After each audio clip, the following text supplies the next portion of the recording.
Welcome back, mystery lovers. Today's case is going to keep you on the edge of your seat. The case of Amanda Perot. On February 3, 2020, Seth Perot called his boss, the sheriff, to report a tragic incident at his home. His wife had died and he needed help. When the police arrived, Seth had just gotten out of the shower. Inside the bedroom, they discovered the body of 44-year-old Amanda on the bed, shot in the head. Initially, the scene appeared to match Seth's description on the phone. Then forensic experts began combing the area and collecting evidence. Seth was taken to the police station to give a statement. He said that he and his wife, Amanda, were lying in bed when they got into an argument. During the argument, Amanda suddenly pulled out a gun and shot herself in the head. Seth said that he had no time to react and stop her. When questioned by police, he described their day before the tragedy. They had dropped their children off at school and had not been anywhere else until the incident. Seth appeared extremely upset, almost in tears, expressing regret for losing the woman he loved more than anything after 8 happy years together. Initially, Seth said he had not touched Amanda. However, he later said he had hugged her several times after the shooting. He struggled to remember whether he had touched the gun and repeatedly claimed that he was a good cop. The police asked him more questions, leading to increasing doubts about his credibility. They knew that Seth, who had come from another police department, had a bad reputation and was known for aggressive behavior at work. When Amanda's relatives heard about the tragedy, they rushed to the house and informed the police that Amanda would never act in such a way or leave her children with an abusive husband. They were convinced that Seth had killed Amanda and urged the police to investigate the possibility. Meanwhile, forensic experts thoroughly examined the crime scene and concluded that it was a homicide. Their findings were supported by the location of the body and the gun. A .380 caliber Smith & Wesson was discovered nearby, with a discarded magazine found next to her right side. A bullet was found in the chamber of the semi-automatic pistol. When the gun is fired, the spent cartridge case is ejected, and a new cartridge is loaded. Because there was a bullet in the chamber, the magazine should have been removed after the shot was fired. If the gun was functioning properly, the magazine could only be ejected by pressing a button, which would have had to be done after the shot. However, if the Amanda died immediately, who pressed the button? The weapon was tested and found to have no faults. Additionally, there was no blood on Amanda's hands or on the long sleeves of her shirt. The bedroom contained 20 miniature whiskey bottles, and there were no signs of forced entry or any intruders. The primary suspect was the Seth. He was a police officer trained to use a gun, and the murder was carried out with his service weapon. Police began investigating the couple's relationship more closely and discovered some interesting details. Amanda Perot was born in 1975 in Lawrenceville, Georgia, a small town with a population of about 29,000. Relatives described her as a cheerful and kind person, always willing to help others and devoted to her family. The Amanda had 2 children from her first marriage, which ended in a difficult divorce due to her ex-husband's abusive behavior. Amanda struggled to escape this toxic relationship. In 2011, after her divorce, Amanda met Seth online. At that time, Seth was seriously ill with cancer, unemployed, and living with his parents, who were supporting him financially. He loved communicating online, and when he discovered Amanda's profile, he felt intrigued. He contacted her and they started chatting. To Amanda, Seth seemed like the complete opposite of her ex-husband. He was sweet, polite, and kind. As their conversations continued, Amanda and Seth grew close and started considering a face-to-face meeting. Eventually, Seth's health improved, and his cancer went into remission. He invited Amanda to meet in person. And their date went well. They instantly liked each other and began dating. During this time, Amanda learns that Seth has a daughter from a previous marriage who lives with mother, and he is determined to fight for custody of the child. Amanda moved in with Seth's parents along with. They were pleased that Seth had finally found a partner and believed everything was going well. Amanda took on the responsibility of caring for Seth, which led her to drift away from her own family. Two of her sisters noted that after the move, Amanda dedicated herself entirely to looking after Seth.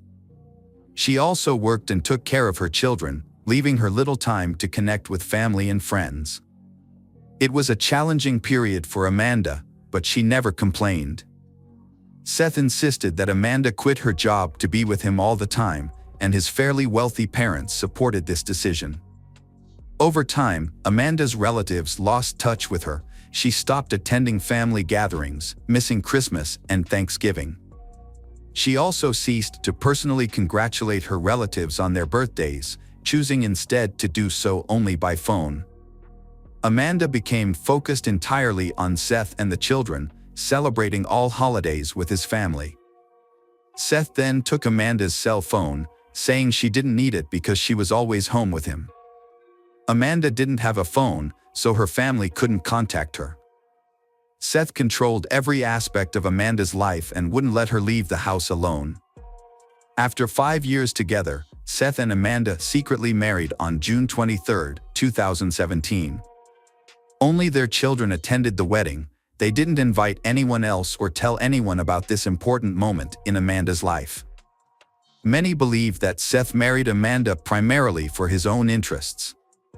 He was determined to gain custody of his daughter from his ex-wife, and to do this, he needed to formalize his relationship with Amanda. Many thought this was his true motivation for marrying her. Without this goal, he might not have married at all. Although Seth appeared happy with Amanda, he had complete control over her and was very persistent in getting his way. He spent months in court fighting for custody of his daughter. Eventually, he was successful and won full custody of his daughter, after which Seth took his daughter to live with them.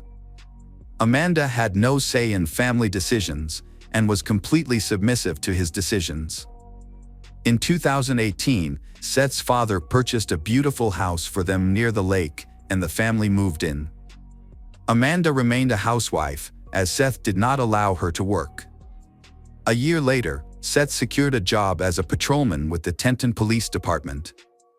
After Seth started his job, his relationship with Amanda deteriorated. He began drinking excessively after work. One night, he fell down the stairs while drunk and got hurt. This led him to misuse painkillers along with alcohol, causing him to become extremely irritable and aggressive. He often threatened Amanda physically. On January 28, 2020, after suffering another attack from her husband, Amanda escaped to a neighbor's house and called 911 for help. When the police arrived, Amanda showed them the bruises from the abuse. Their 3 children confirmed her story. Seth's 8-year-old daughter reported that she had heard screams and seen her father pushing and hitting Amanda. Terrified, she had hidden in the closet to avoid the violence. After Amanda fled, Seth discovered the children hiding and forced them to come out. They obeyed but were very frightened of him. Seth was then arrested and charged that evening. Amanda called her sister, asking for a ride the next morning because she was afraid to stay home, knowing that her husband would be released soon. The next morning, Seth was released on $1,500 bail and returned home. Amanda later called her sister back saying that she didn't need to come anymore because everything was fine. However, her sister was shocked, realizing how dangerous Seth was to Amanda and the children. She couldn't understand why Amanda continued to forgive him. Amanda's sister came to her house and tried to convince her to leave with the children and divorce Seth. Amanda was against this idea. Her sister then left. Seth was temporarily suspended during the investigation into allegations of domestic violence and child abuse. Amanda took part in the hearings related to Seth's case. When the judge asked if she wanted a restraining order against him, she declined, saying she had forgiven him. As a result, Seth was released, and they went home together. Just 5 days later, on February 3, 2020, Amanda was found dead. Police, after reviewing a history of conflict and domestic violence, concluded that Amanda's death was not an accident. They suspected Seth of shooting her. During questioning, Seth maintained his innocence, claiming that their argument was due to recent allegations of domestic violence. During the argument, she pulled out a gun and shot herself. The police questioned how Amanda could have accessed Seth's gun, given his strict nature and the control he had over her. Police later found a handwritten note on Amanda's nightstand in which she praised her husband and described his great character. In the note, she wrote, "Amanda Perot wants to retract her statement. Her husband has never raised a hand to hit her. She feels very bad for the humiliation she has caused him. She is willing to accept any punishment she deserves for her actions." However, Amanda's sister does not believe that Amanda would write such things about her husband. The handwriting on the note appears to be different from Amanda's usual style, raising concerns that she may not have written it herself, or that she wrote it under pressure or at the behest of her husband. Therefore, the handwriting appears unusual. Seth has a hard time explaining the bruises on Amanda's body. Police suspect that he coerced her into writing the letter to make her death appear voluntary, in an attempt to escape guilt. The investigation is ongoing, with police believing Seth shot his wife and actively gathering evidence against him.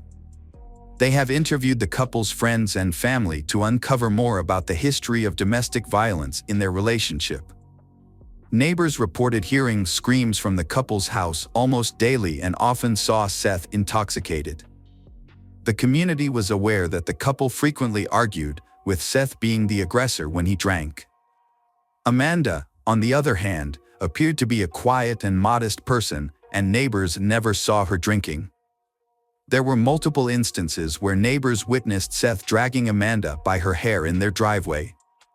Although they felt sympathy for her, no one called the police out of fear of Seth, who was a police officer himself. On the day Amanda died, the neighborhood was unusually quiet. There were no sounds coming from the house. The only witness to the events was Seth, whose testimony was not trusted during the investigation. It was revealed that just 20 minutes before Seth's call, a deputy police officer had shown up at their door with a summons for domestic violence. Video from the doorbell camera showed the officer approaching, introducing himself, and waiting for someone to answer. Although Seth heard noises inside, no one answered. The deputy police officer were puzzled by Seth's behavior, knowing that Seth was a police officer who knew the procedures. Seth only needed to hand over some documents, so the deputy police officer wondered why he was hiding and refusing to open the door. Initially, the deputy police officer thought that Seth might not be fully clothed, which could explain the lack of response. He turned his back to the door and asked Seth to simply hand over the documents without looking inside, but still no one responded. This was unusual. After waiting another 7 minutes, the deputy police officer left. They later speculated that when Seth saw the police at the door, he became frightened. Apparently, a shot was fired just before the deputy police officer arrived. After the deputy left, he took a few minutes to calm down and then called his sheriff on his cell phone. Police later discovered that Seth had lied about not leaving the house on the day of the murder. Police reviewed surveillance cameras from the area and the couple's bank card transactions, finding that they had gone to a store 10 miles from their home that day and purchased 20 bottles of liquor. More importantly, the cameras recorded what the Seth was wearing, a Pink Floyd t-shirt and black sweatpants. 4 hours later, when police arrived at the Peralt's home, Seth was wearing different clothes. A plain black t-shirt and the clothes he had worn to the store were found in a washing machine, which had been turned off. In addition, Seth was still wet from his shower. Police suspected that he may have tried to wash off gunpowder residue and blood that may have gotten on him during the shooting, but he had not started the washing cycle. A small smear of Amanda's blood was later found on his pants, and traces of gunpowder were discovered on Seth's left hand. Based on this evidence, the investigation resumed just 2 days after the tragedy on February 5 in 2020. Seth was arrested for the murder of Amanda Perot. He denied any involvement in her death and also refuted allegations of domestic violence. The couple's 3 children were interviewed by child psychologists, and all 3 reported that Seth frequently abused their mother in front of them. The day before Amanda's death, she urged the children not to speak to the police, warning them that Seth might lose custody of their daughter and could retaliate violently. The children lived in constant fear of him. Their testimonies were presented as evidence during the trial. Seth's daughter requested to move in with her mother, and this request was granted, while Amanda's other children stayed with her sister throughout the trial. On August 21, 2020, something unexpected occurred. The autopsy report was released. The state medical examiner concluded that Amanda Perot had shot herself, citing the absence of struggle signs and the burns on her skin from the gunshot. This finding shocked the prosecution, who disagreed with the forensic expert's assessment.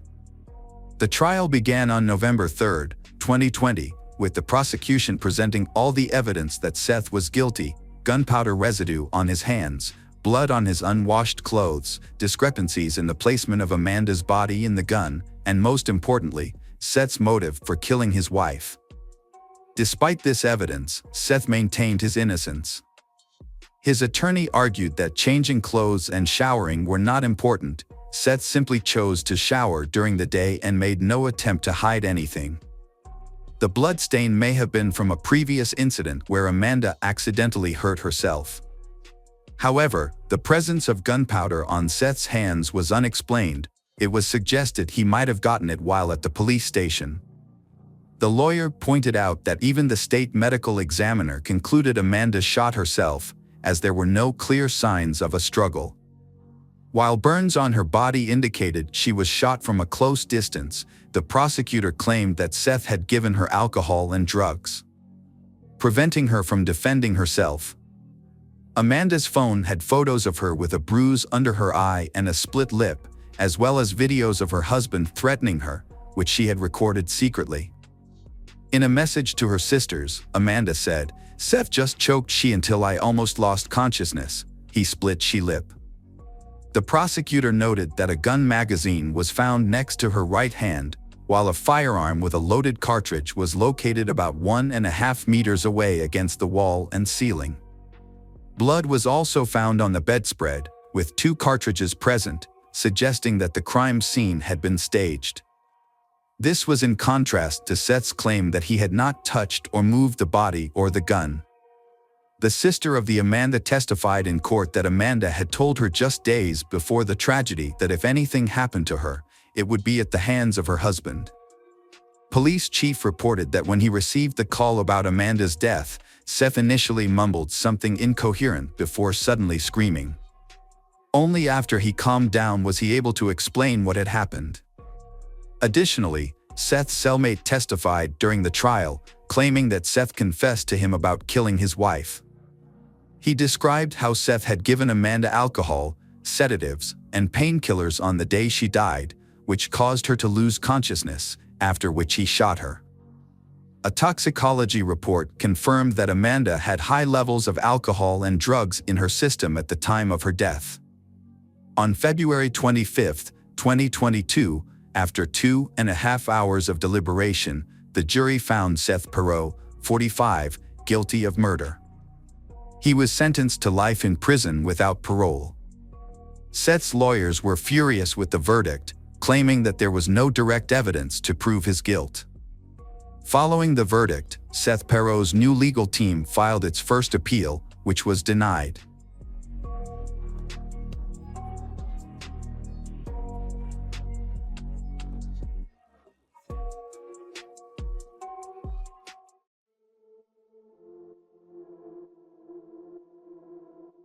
Welcome back, detectives. Let's dive into another horrible case.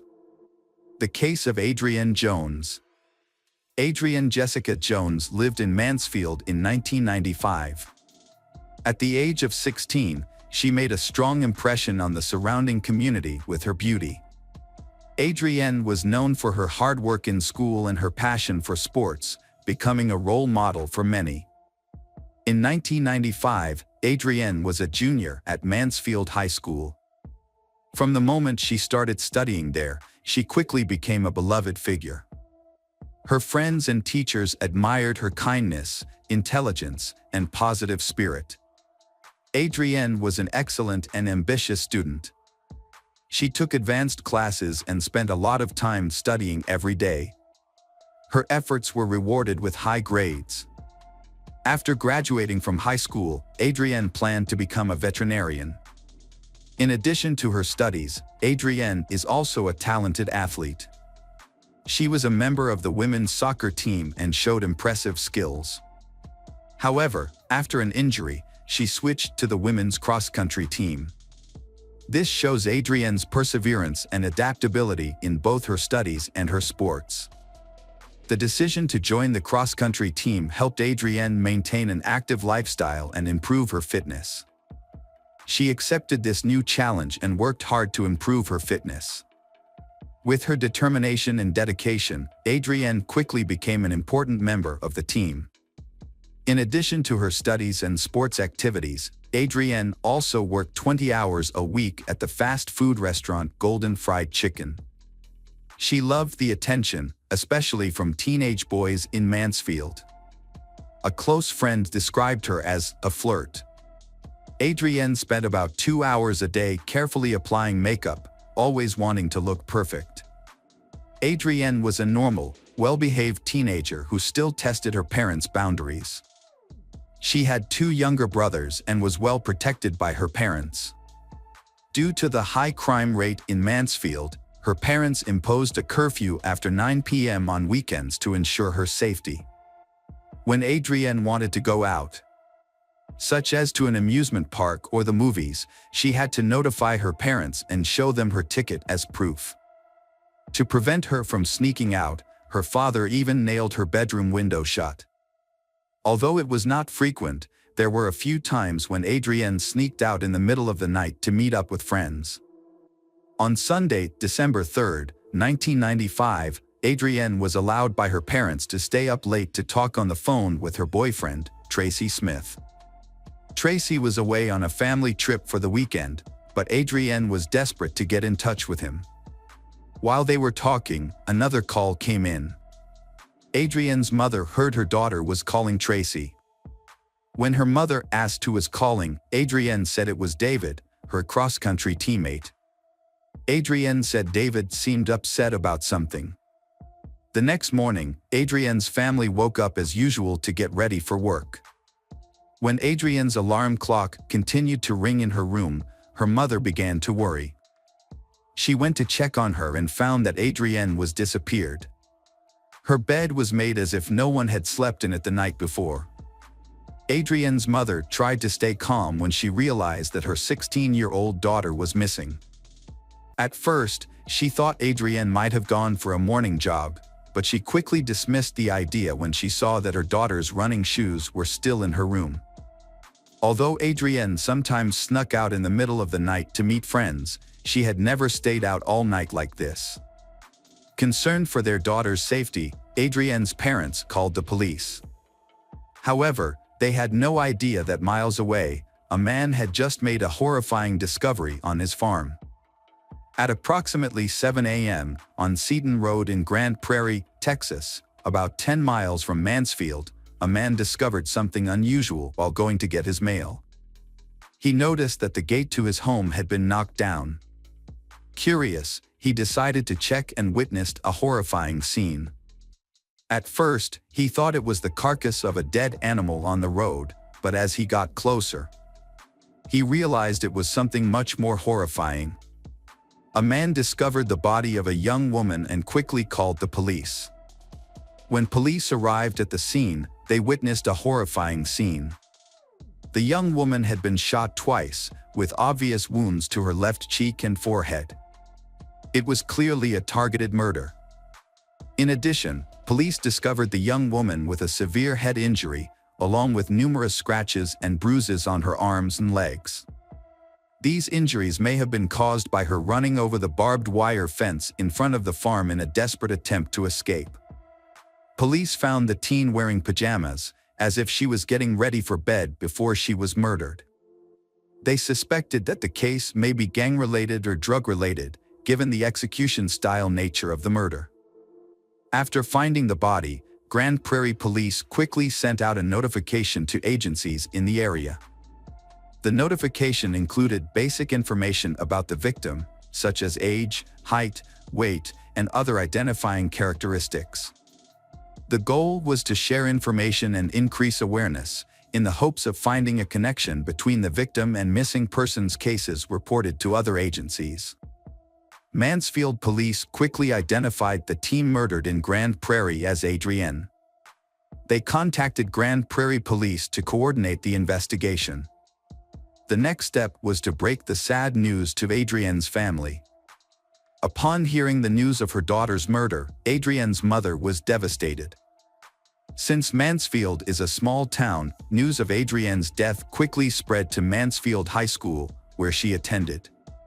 Adrienne's classmates and friends were devastated by the news. Many theories were put forward about the cause of her death, the most common of which was drug use. Some people were also concerned about the possibility of a serial killer on the loose in the community. Her mother reported a phone call between Adrienne and her boyfriend Tracy, and another teenager named David had called at the same time. According to her mother, one of Adrienne's younger brothers heard the sound of a car engine outside the house sometime after midnight. When he looked out, he saw a pickup truck driving away. Police was trying to identify David, who had been in contact with Adrienne on the night of her murder. To gather more information, they approached Adrienne's cross-country coach. The coach said that there was a member of the team named David Graham. However, the coach was surprised to hear that David had called Adrienne, as there had been no previous indication that the two had a relationship. David Graham was a typical American teenager. At the age of 7, after seeing an air show, David decided to become an Air Force pilot and told his father about his dream. Since then, he has worked hard to make his dream come true. At Mansfield High School, David was a popular and well-liked student. He had a natural charm and was always cheerful. Although many girls were interested in him, it was Diane Michelle Zamora, a senior, who pursued David. Diane stood out from the crowd because she shared David's desire to join the military and was actively pursuing her goal. After Adrienne was murdered, the police interviewed David Graham. David admitted to knowing Adrienne since they were both on the cross-country team, but insisted that they were just casual friends. The police asked David if he had been in contact with Adrienne the night she was murdered. David denied it completely, saying that he had been home studying with his girlfriend Diane Zamora that night. The police thoroughly investigated David as a suspect in Adrienne's murder. They contacted Adrienne's friends to find out more information. One of Adrienne's closest friends said that she knew all of Adrienne's secrets, but had never heard Adrienne mention David. Furthermore, when the police checked Adrienne's phone contacts, they did not find David's phone number. This discovery further confirmed that David had nothing to do with Adrienne's murder. So the police eliminated David from the list of suspects. They turned their attention to Tracy Smith, Adrienne's boyfriend. However, the police quickly established that Tracy had a solid alibi. On the night of the murder, he was out of town with his family. In addition, Tracy voluntarily took and passed a lie detector test. This evidence further proved Tracy's innocence in the case. During his interview with the police, Tracy Smith provided important information about Adrienne's murder. He said that on the night of the murder, while talking to Adrienne on the phone, she had told him that someone named Brian had called. Based on this statement, the police investigated and identified Brian as a local teenager whose full name was Brian McMillan. The police believed that Brian might be involved in the case and needed to be further investigated. During the investigation, the police discovered important information about Brian McMillan. They learned that Brian had worked at a pharmacy near the restaurant where Adrienne worked. Brian had developed a crush on Adrienne and frequently visited the restaurant to peek at her. However, Adrienne felt uncomfortable with his constant presence. When the police interviewed Brian about Adrienne's murder, he initially denied any involvement with her. However, Brian later admitted that he knew Adrienne. The police questioned Brian about Adrienne's murder. Brian did not remember talking to Adrienne on the night of her murder. He admitted that he had been drinking that night because he was depressed and lonely. Brian also confessed that he had been at Adrienne's house on the night of the murder. At the end of the interview, the police wanted Brian to take a lie detector test, but Brian's father refused to do so for his son. A week after the police interview, Brian was arrested at home. The police thought carefully and decided to carry a weapon because they suspected Brian might have a gun. They wanted to ensure everyone's safety during the arrest. Brian was charged with Adrienne's murder. However, many of his friends spoke out in his support, describing him as a gentle person with no violent tendencies. This created a contradiction between the police's accusations and the comments of those who knew Brian. Brian's father confirmed that his son was home the night Adrienne was murdered. Brian was held in custody for 3 weeks, including Christmas and New Year's, pending further investigation and legal proceedings. During this time, the district attorney's office asked Brian to take a polygraph test, which he passed with flying colors. Due to the lack of evidence linking Brian to Adrienne's murder, the district attorney's office decided to release him. After 9 months of investigating Adrienne's murder, the Mansfield, Texas police made a major breakthrough. The information came from Annapolis, Maryland, where Diane was a student at the Naval Academy. According to reports from officers at the academy, Diane admitted to several classmates that she and her boyfriend David Graham had murdered a girl named Adrienne Jones while they were living in Mansfield, Texas. Police from Mansfield traveled to Annapolis, Maryland to question Diane shortly after receiving the information. During the interview, Diane denied all of her previous confessions. However, the Naval Academy decided to suspend her and send her home while the investigation was ongoing. After failing to get any information from Diane, the police traveled to Colorado Springs, Colorado, to interview David at the Air Force Academy. When questioned, David said he did not understand why Diane would make up the story about killing Adrienne. During the interview, David began to lose his temper and asked to write a statement. He wrote a 4.5-page confession letter detailing how he and his girlfriend Diane planned to kill Adrienne. In the letter, David recounted an incident that occurred in November 1995 when he offered to give Adrienne a ride home. On the way, they stopped in an elementary school parking lot and had sex. David felt extremely remorseful after cheating on his girlfriend Diane. He loved her very much and knew that his actions would hurt her deeply. One night, while the two were studying for the SATs together, they had an argument. Unable to bear the guilt any longer, David decided to confess. He sat down on a chair, sobbed, and admitted to Diane that he had been unfaithful. After David confessed to Diane that he had been unfaithful and had an affair with Adrienne, Diane felt extremely hurt and angry. David's betrayal had broken her heart. In a fit of rage, Diane argued and yelled at David. She even wished he were dead and felt deep hatred for Adrienne. Diane's emotions were so strong that it was difficult for her to understand and accept what had happened. Realizing the seriousness of the situation, David told Diane that he was willing to do anything to save their relationship.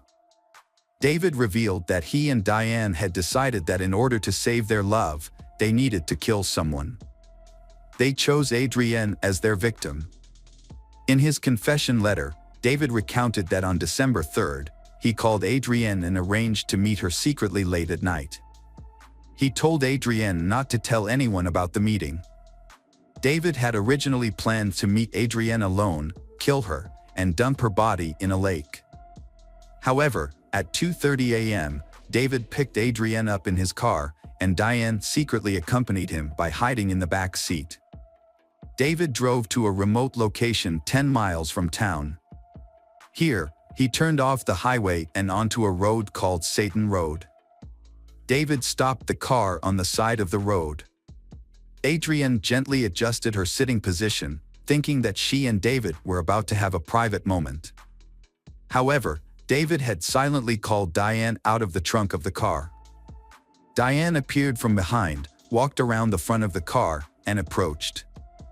As she approached, she came face to face with Adrienne, who was sitting in the passenger seat.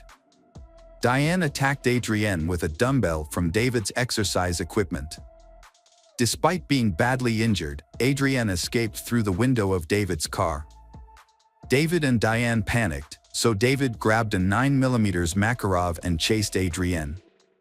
Due to her head wound, Adrienne did not get far and collapsed in a nearby field. When David caught up, he shot Adrienne twice and returned to the car. After Adrienne died, the first words Diane and David said to each other were, "I love you." After David confessed to killing Adrienne, the police returned to question Diane. Surprisingly, Diane also gave her own confession. Both David and Diane were arrested and charged with premeditated murder. However, both later recanted their initial statements. David claimed that Diane was the real culprit, while Diane accused David of acting alone. In 1998, Diane's trial took place in February of that year. During the trial, several witnesses testified that Diane had shown no remorse for killing Adrienne. After deliberations, the jury returned a verdict on February 17, finding Diane guilty of premeditated murder. As a result of this verdict, Diane was sentenced to life in prison, with the possibility of parole after 40 years. In the same case, David Graham was also convicted of Adrienne's murder and received the same sentence, life in prison with the possibility of parole after 40 years.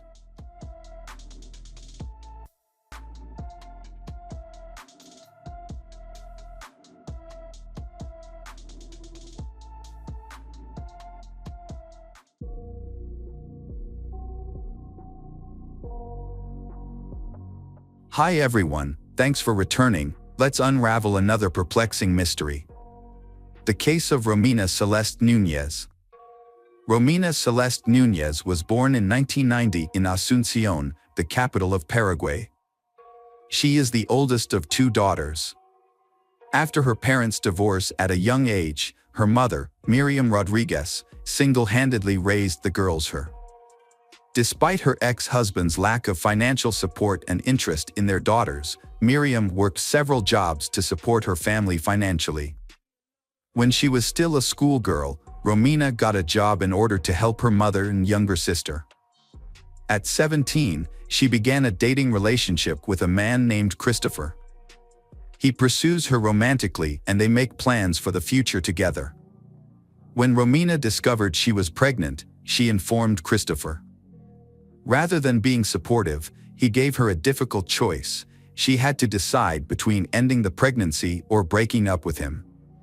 Romina was deeply hurt by Christopher's words, but she sought the advice of her parents. After their discussion, she decided to keep the child. Her main concern was that if she had an abortion at such a young age, she might never be able to become a mother again. Romina felt she had no other choice. Her lover, Christopher, ended all contact with Romina, never showing any interest in her or their child's future. At 18 years old, Romina gave birth to a son named Lucas. However, the arrival of the baby made their already difficult financial situation even worse. Money was scarce, and Romina's mother had to support both her daughter and her grandson. Desperate to improve their situation, Romina moved to Spain, hoping to find better job opportunities. However, in Paraguay, she struggled to find a decent job with good pay. She then reached out to her maternal aunt, who lived in Spain, and the aunt invited Romina to join her. Romina's aunt reassured her that settling in Europe, particularly in Spain, would be easier and offered more opportunities. Romina made a quick decision and packed her essentials. She bought a plane ticket to Spain and set off, leaving her 2-year-old son with her mother and younger sister temporarily. She planned to reunite with her son once she found a new home and a stable job. In the late summer of 2010, Romina flew to Madrid and then traveled to the nearby town of Alcobendas, where her aunt took her in. Romina quickly started looking for work and was lucky. She landed a job as a hotel administrator, earning a decent salary. She sent some of the money back home and used the rest to rent her own apartment, not wanting to be a burden to her relatives. It wasn't long before Romina met a man named Javier, with whom she had a passionate romance. Javier was also an immigrant, having left El Salvador a few years prior in search of a better life. He worked in construction and seemed like a good partner.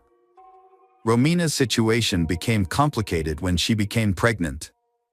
Despite this, she and Javier tried to make their relationship work. However, after the birth of their son, they eventually broke up. The breakup left Romina in a difficult position as a single parent in a foreign country with no clear direction. Romina's aunt provided temporary support by letting her stay with her. A few months later, when her son was around 6 months old, she went back to work due to financial necessity. However, her life took another turn for the worse. Initially, she ignored her poor health, attributing it to stress and exhaustion. Eventually, she visited a doctor and was diagnosed with cancer. She underwent multiple rounds of chemotherapy, which caused significant physical changes, including hair loss and weight loss. Despite these challenges, she bravely battled the disease and eventually overcame it. Following her treatment, Romina made a quick recovery and continued to work. She used wigs to hide her hair loss. Romina believed she had overcome the toughest challenges and was now due for a happy time. After saving money, she planned a trip to Spain with her eldest son, mother, and younger sister. During the summer of 2017, Romina attended an event with friends and met a man named Raul Diaz. Raul Diaz makes a strong impression with his attractive appearance, stable career, and solid financial situation. Smitten by Romina's beauty, he asked mutual friends about her and showed interest. Romina also found Raul appealing and agreed to go on a date with him. Raul, nearly 15 years older than Romina, worked as a lead process engineer at a major energy company. He had 2 failed marriages and 2 teenage daughters from previous relationships. Despite their age difference and complicated pasts, Romina felt no intimidation. As a single mother raising sons from 2 previous relationships, Romina felt a connection with Raul. After their first date, the couple knew they were meant to be and didn't want to be apart. Romina was overjoyed, and her excitement was contagious as she shared her feelings with her friends. Raul showered her with thoughtful gestures daily, including surprise gifts, romantic getaways, and heartfelt compliments. She truly believed she had found her soulmate, someone who would love and accept her and her sons unconditionally. However, Romina bliss was short-lived as disturbing rumors about Raul began to surface. She heard that he had been abusive and cruel to his previous spouses, which ultimately led to the breakdown of both his marriages. Despite her concerns, Romina initially chose to disregard these rumors. Despite the significant age gap between them, and each having children from previous relationships, they decided to continue their relationship. Just 6 months into their relationship, they decided to cohabitate and settled into a luxurious villa on the beautiful island of Lanzarote in the Canary Islands. To Romina, this place was like a real heaven, but her happiness was short-lived. Raul, the man she once thought was her ideal partner, gradually became a brute and controlling man in the family. The 3 of them, Romina, her youngest son, and Raul, struggled to live together in harmony. Raul attempted to present himself as a husband and good father. And Romina even thought he would be the ideal father for her children. He promised her a long and happy life together, where he would fully support her and the children, leaving them wanting for nothing. Believing Raul's words, Romina agreed to marry him when he proposed. However, Raul wanted them to have some private time after the wedding, to they enjoy their time together. In fact, Raul wanted to take Romina's oldest child out of Paraguay and also wanted to get rid of her youngest son. Romina trusted Raul, despite her friends' concerns about his unusual behavior. In June 2018, her fiancé, Raul, bought tickets for Romina and her child to travel to Paraguay, but purchased a return ticket only for the Romina. When Romina returned home, she told her mother and younger sister about Raul, but they were skeptical of his intentions, suspecting he might be trying to get rid of her child. This led to a disagreement between Romina and her loved ones. A few days later, Romina returned to Spain, she promising to return in the fall. Upon Romina's return, she was warmly welcomed and experienced 2 months of happiness with Raul. However, in August, just a few days before their wedding, he brutally attacked her. This incident shocked Romina, but Raul begged for forgiveness on his knees, promising it wouldn't happen again. Believing him, Romina didn't report the incident to the police and kept it a secret.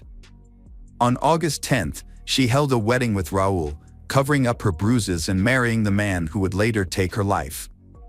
2 weeks after her wedding, Romina traveled back to Paraguay for a brief visit with her family, rather than to pick up her sons as she had originally intended. Romina's mother and younger sister were shocked by the changes they saw in her. Romina seemed upset and lost, had a noticeable limp, and bruises on her neck, which she tried to conceal with a scarf. When asked about her condition, Romina would remain silent or claim the injuries were caused by an accident. Romina told her family that her husband suggested the visit, as she had not seen her children in a while and missed them dearly. Her mother, Miriam, even praised her son-in-law for his kindness. However, Miriam still sensed something was wrong and was concerned about her daughter's unhappiness. Romina spent almost a month at home, which surprised her family, especially since she had just gotten married. Eventually, in mid-September, she secretly borrowed money from relatives for a return ticket to Spain. This was because her husband refused to pay for her trip back. This should have been a warning, but Romina still held on to the hope that her marriage would ultimately be happy. Romina's mother, younger sister, and 2 sons last saw her at the airport on September 17th. After returning to her husband, Romina's life gradually turned into a nightmare. It was eventually revealed that her husband, Raul, was addicted to drugs and no longer hid his addiction from her. While under the influence, he became violent and tortured her. Although Raul repeatedly abused Romina, whenever she tried to leave him, he would make promises to change and vow that the abuse would not happen again. After each incident, there will be a brief period of peace, during which Raul will show affection, where Raul would show affection, give gifts, and plan romantic dates. However, over time, these lulls became shorter, and the episodes of violence occurred more often. Just before the new year, Romina confided in her best friend about her fear of Raul, believing he might one day kill her. On December 29th, Raul severely beat Romina, forcing her to seek medical attention. Hospital staff suspected something was wrong and wanted to report the matter to the police. However, Raul intervened, claiming Romina had injured herself and denying any wrongdoing. Romina then she refused hospitalization, choosing to go home instead.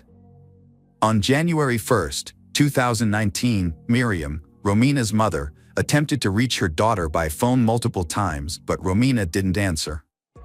Concerned, Miriam then called her daughter's spouse, Raul, but he didn't answer either.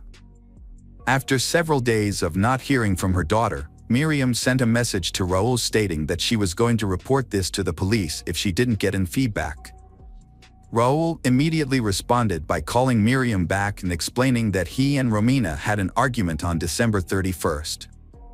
Following the argument, Romina packed her belongings and left him. Raul assured Miriam that Romina was just upset and would return once she cooled down, as she had done before, in similar situations. However, Miriam was not convinced by Raul's explanation and suspected that something may have happened to her daughter. She insisted that Raul go to the police to report the situation. Raul did not report his wife's disappearance until January 8th, and only did so because her relatives pressured him to take action. However, his story was different this time. He claimed his wife had taken his money after they quarreled and might have traveled to Paraguay to visit their children. Raul's testimony was inconsistent and contradictory, fueling further questions and doubts. As a result, law enforcement took a closer look at Raul and the couple's life. After interviewing friends and relatives, they uncovered signs of a troubled marriage. Romina had confided in loved ones about Raul's abusive behavior. Others had noticed bruises and injuries on her body, leading them to suspect that something more serious was going on. Raul was placed under secret surveillance, and his phone calls were tapped. Despite this, he seemed to know that he was being watched and was extremely cautious for a long time. The investigation continued, and investigators soon discovered a crucial piece of information. On December 29th, Romina was taken to the hospital with severe signs of beatings, but her husband forbade her from reporting the incident to the police. This incident did not happen just once, as Romina had reported domestic violence a few months ago, but she withdrew the report the next day. Raul eventually let his guard down during a phone conversation with a police officer who was a relative. In this conversation, he claimed that his wife was no longer alive and that her body would never be found. This is an important lead in the case, and Raul was arrested as the main suspect. He was then taken in for an interrogation. During questioning, Raul claiming that on New Year's Eve, Romina had become intoxicated and demanded that he move her children into their home immediately. When he refused, Romina became aggressive, throwing objects at him and starting a fight. Raul claimed that he left the house to calm down, but returned a couple of hours, he later to find Romina unresponsive in the bathtub. Raul claimed Romina died from suffocation due to being heavily intoxicated, but he was afraid of being suspected of being her killer. As a result, Raul attempted to conceal the evidence and decided to remove all traces and then report her disappearance. However, everyone was amazed at the way he handled the body. Raul claimed that he burned Romina's body in a barbecue area located in a private courtyard of their upscale residential complex. He believed the private location would prevent neighbors from seeing or smelling the burning body. Unfortunately for Raul, a barbecue is not an efficient tool for burning a body, and the remains were still intact after a few hours. He then took out the remains, dismembered the body, packed them in bags, and rented a car a couple of days later. Raul drove to a remote, deserted area on the island and threw the dismembered body into the sea from a rocky point. Authorities searched the shoreline for weeks, scouring the areas where Raul claimed he had disposed of the remains. Divers were also involved in searching the ocean floor. Tragically, despite massive search efforts involving numerous volunteers, no body fragments were recovered. The case continued unfolding, with Raul eventually being formally charged with domestic violence and murder on January 16th. Following a thorough search of Raul's home using specialized equipment and luminol, investigators discovered multiple traces of washed-up blood in various rooms. The investigation also revealed that Raul had bought caustic soda on the internet, a strong chemical often used to dissolve and remove organic substances and old paint. In a room on the second level, further evidence was uncovered. The man had attempted to clean a bloody stain on the floor, but in doing so, he damaged the flooring and decided to paint over the area. According to the investigation, this room is where Raul chopped his wife into pieces. Key evidence was discovered that suggested a violent struggle took place. A broken piece of Romina's fingernail with blood and a layer of skin from Raul were found on the floor, indicating she was still alive and resisting when the attack occurred. Additionally, in the bathroom, Romina's contact lens was discovered stuck to a tile on the wall, possibly dislodged from a forceful blow to her face. Despite their exhaustive search, investigators initially failed to find Romina the body. However, the police station received a call from a tourist who reported a suspicious object on the beach, a piece of lung tissue that could have belonged to either a human or an animal. In late February, forensic analysis confirmed that the lung tissue belonged to Romina. Throughout the investigation, Raul maintained his innocence, sticking to his claim that Romina had unintentionally drowned in the bathtub due to intoxication. Notwithstanding evidence of a violent struggle found in the house, Raul insisted he did not use any tools or objects to dismember her body. Raul's claim of trying to burn his wife's body completely on a barbecue was untrue. There were several reasons why this could not have happened. Firstly, it would have been impossible for him to place his wife Romina's body on the barbecue in his yard. Secondly, even if he had been able to, the prolonged exposure to the fire would not have made the bones fragile enough for them to fall apart on their own without any tools. Additionally, in order to separate the lung from the body, it would have been necessary to open the chest, which could not be done with bare hands. Despite the investigation's proof, it was never determined exactly how Raul killed his wife. However, evidence of a struggle was found in the house, suggesting that he may have beaten her to death. It was clear that Raul had dismembered her body in the same room where he later repainted the floor to cover up the bloodstains. Raul's trial was repeatedly delayed. During this time, he changed lawyers several times. Eventually, due to overwhelming evidence, Raul admitted to accidentally killing his wife during a fight, contradicting his previous claim that he had found her dead in the bathtub. It wasn't until June 2023 that he was finally found guilty. However, Romina's loved ones felt the sentence was too lenient.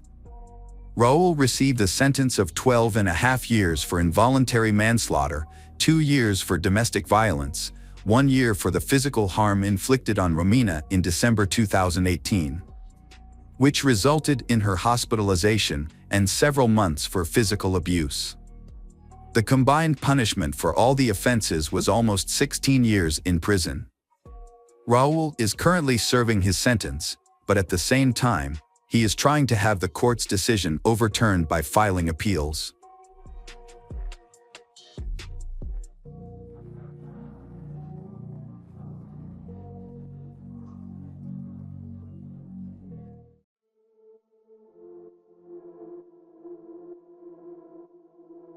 Hi there, investigators. It's time to uncover the truth behind another case. The case of Rosana Galeano. Rosana Galeano was born in Buenos Aires, Argentina, in the late 1970s to parents Raldo and Graciela. She had 2 older brothers, Oscar and Gustavo, and a sister, Monica. During this time, Raldo, Rosana's father, worked as a mechanic. In 2001, Jose Arce brought his vintage car to Raldo's workshop for repairs. Jose was born on November 22, 1948. He spent more than 30 years living abroad, primarily in Greece and the United States. During his time in the United States, Jose was convicted of drug trafficking and served a 4-year prison sentence. He returned to Argentina in 1996 and owned 8 properties in a prestigious area of Buenos Aires.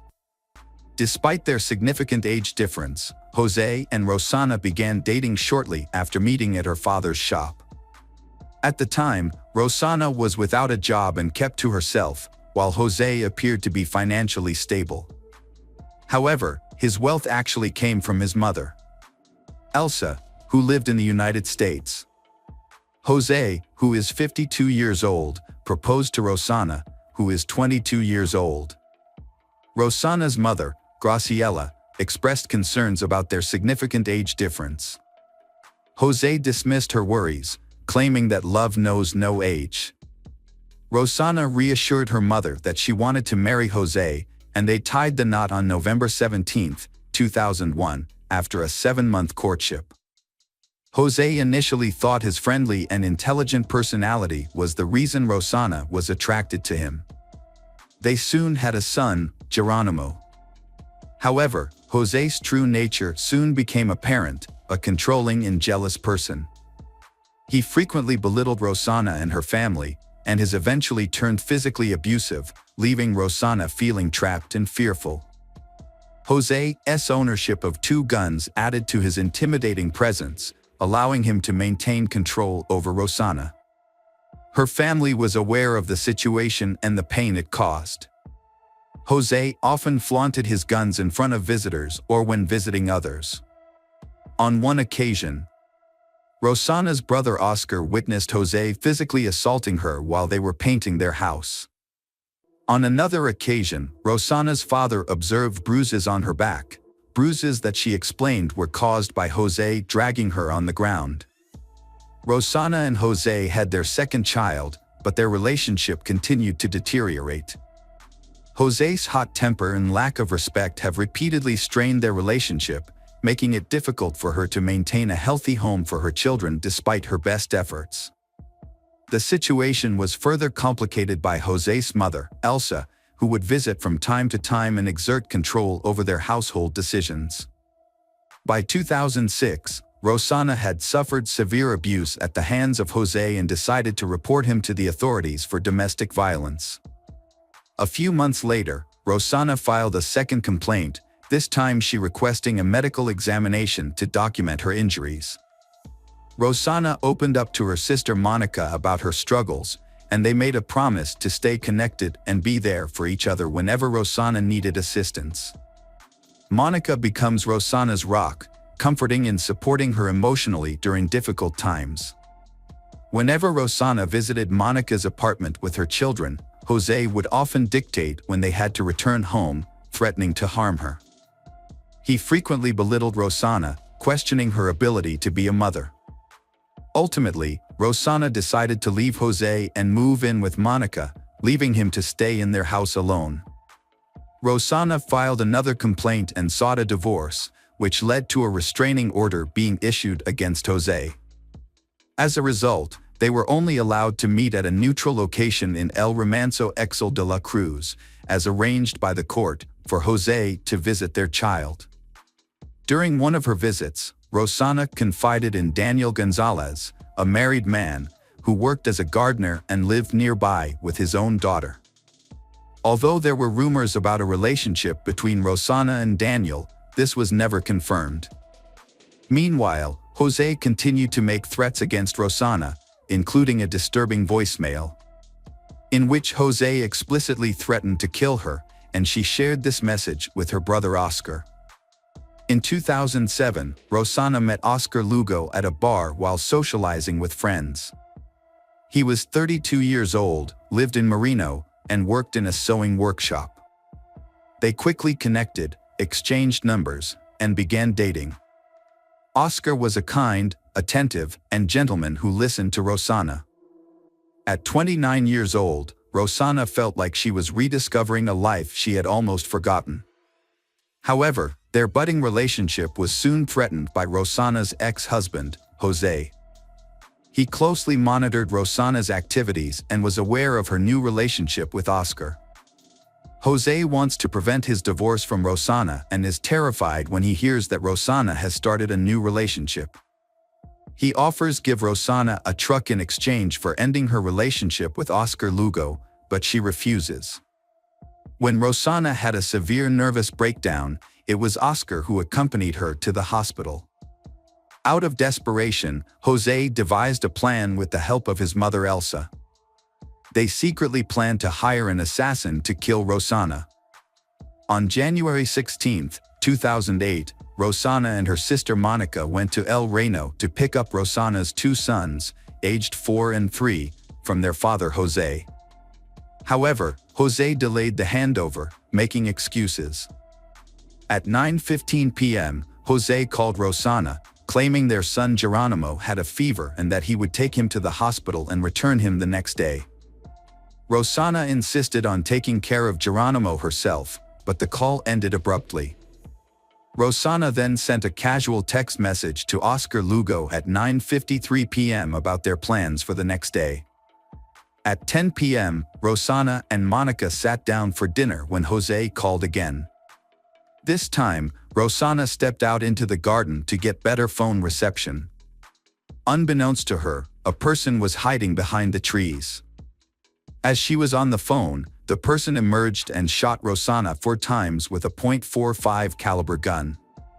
Monica, who was inside, heard the shots and saw Rosanna stumble and collapse. Panicked, Monica tried to call 911 but was unsuccessful. She then asked her boyfriend to alert the police. Meanwhile, Oscar Lugo tried to contact Rosanna at 11 p.m. but couldn't reach her. He then tried to call Monica but got no response. The police investigation revealed that the shooter had entered the property through an adjacent vacant lot. A witness reported seeing someone fleeing through a gap in the fence but couldn't provide a clear description due to the darkness. Jose was questioned by the police and appeared shocked. After requesting a lawyer, he let the lawyer handle the proceedings and left the next day. During a thorough search of the area, a red sweater was discovered that Rosanna's family believed belonged to Jose, which led them to suspect him of the crime. The case quickly gained widespread media attention, shocking the nation and sparking a scandal. Jose and his mother publicly maintained his innocence and criticized Rosanna, claiming that she had multiple sexual partners and that they should be investigated for this crime instead of Jose. Following the incident, Daniel, the gardener, became withdrawn and isolated, refusing to speak to anyone. On the night of Rosanna's funeral, Raldo noticed Jose watching from a distance in a truck, but he did not attend the funeral or offer any condolences. Jose's defense team then shifted their focus to Monica, who was Rosanna's sister and the only witness to the case. They questioned Monica's credibility, pointing out 2 key inconsistencies in her story. Firstly, Monica did not have any blood on her clothes, which raised suspicions about her account of what happened. Secondly, instead of immediately helping her younger sister, Monica chose to run and get her phone. However, this theory lacked supporting evidence. The investigators presented a strong argument that the murder weapon was too heavy for a woman to handle. They also pointed out that the killer likely knew the house well, as they would have been aware that Rosanna had to go outside to get a cell phone signal. This suggests that the crime was planned in advance. During the investigation, Rosanna's sons were cared for by their father and paternal grandmother Elsa, and their grandmother Graciela was allowed to visit them. However, Monica and Oscar are not allowed near the children, as Jose expresses concern for his son's safety. Despite the court's restrictions, the children still wanted to see Aunt Monica, so Jose allowed them to visit her. During these visits, Monica took the children to see a psychologist. Eventually, Graciela was granted visitation rights to her grandchildren, though not guardianship. In an interview, Jose made some serious allegations about Rosanna, claiming she had 4 lovers who all had run-ins with the law. Jose suspects Rosanna of being involved with these men, and she has been gathering information about them for blackmail. Meanwhile, Oscar was given protection as a witness in his sister's case, which included wearing a tracking device and having a police escort. By the end of 2007, investigators still hadn't found enough evidence to charge any of the suspects. However, a significant turning point occurred in January 2008 when Jose was arrested and charged with aggravated homicide. This charge was based on 3 key factors: his connection to the victim, evidence that suggested he had planned the crime in advance, and the fact that multiple people were involved in the crime. On January 28, 2008, the preliminary hearings began. At the hearings, 4 people, including Raldo, Graciela, Monica, and Oscar, described Jose's disturbing behavior, including his repeated use of violence and weapons to threaten others. Rosanna's mother also presented the prosecutor with the last text messages her daughter had sent before her death. The following day, Oscar Lugo, who used to date Rosanna, testified against Jose, provided testimony similar to that of Rosanna's family. According to Oscar Lugo, Jose had tried to ruin his and Rosanna's reputations by spreading false rumors. Oscar Lugo said Rosanna suspected Jose's fabrications were intended to discredit her as she and Jose were about to divorce. Opposite, Jose's lawyer disputed the claims that Jose was emotionally unstable and aggressive. On February 7, 2008, Jose's mother, Elsa, traveled from the United States to testify in a 12-hour investigative session. However, Rosanna's family began to suspect that Jose's mother might have been involved in her murder. This suspicion led Raldo and Graciela's lawyer to consider requesting Jose's mother's arrest. In response, Jose and his mother's lawyer argued that her testimony actually showed she was prioritizing her grandchildren's well-being. According to Elsa's testimony, she purchased houses for them because she believed the divorce settlement would not negatively impact them. The lawyer also denied the media's claim that Jose's mother and Rosanna had a poor relationship. Despite ongoing speculation and media coverage surrounding the circumstances of Rosanna's death, Jose was released on bail and gained custody of his children. Meanwhile, the court deemed it unnecessary to provide police protection for Oscar, Rosanna's brother, who worked as a taxi driver. However, on July 5, 2008, Oscar was attacked by two armed men in the early morning. They beat and threatened him for an hour before abandoning him in a vacant lot. Fortunately, Oscar was found thanks to the protective witness tracking bracelet he wore. Oscar was deeply shaken by the event, though not severely injured. The trial next began in April 2013. Jose maintained his innocence throughout the proceedings. However, in May, the trial was delayed when Jose suffered a stroke, pushing the final verdict back to November 2013. The judge determined that the murder was carefully and deliberately planned, bearing the hallmarks of organized crime. The court concluded that Jose and Elsa were involved in planning the attack. They deliberately chose the time and place to put Rosanna in a passive position and unable to defend herself. Specifically, they targeting her after a phone call would lure her outside. The court ultimately determined that Jose's primary motive for the murder was financial, because he did not want to divide the joint property with Rosanna. As a result, Jose and Elsa were sentenced to life imprisonment. The higher court upheld the conviction, emphasizing Jose's threatening behavior, the domestic violence Rosanna suffered, and the significant influence his mother had over him. Years later, in 2015, Jose and Elsa were granted house arrest due to health and age concerns, respectively. This allowed them to be reunited with their children. Throughout this time, the media continued to follow the story of the children. In January 2017, the court allowed the children to spend a weekend with their maternal grandparents for the first time. The Rosanna Galliano family thoroughly prepared their home, repainting and cleaning the house, and decorating it with balloons and a welcome sign. Graciela also cooked the children's favorite meal in anticipation of their arrival. The Rosanna Galliano home was filled with joy that weekend, as the boys spent happy time together, playing soccer and video games, and even asked to sleep in their grandmother's bed, whom they hadn't seen in over 2 years. However, their happiness was short-lived. On November 24, 2018, Jose passed away after suffering another stroke. This was a devastating blow for the children. Aunt Monica reassured them with love and calmness, promising to support whatever decision they made. The boys decided to live with Aunt Monica,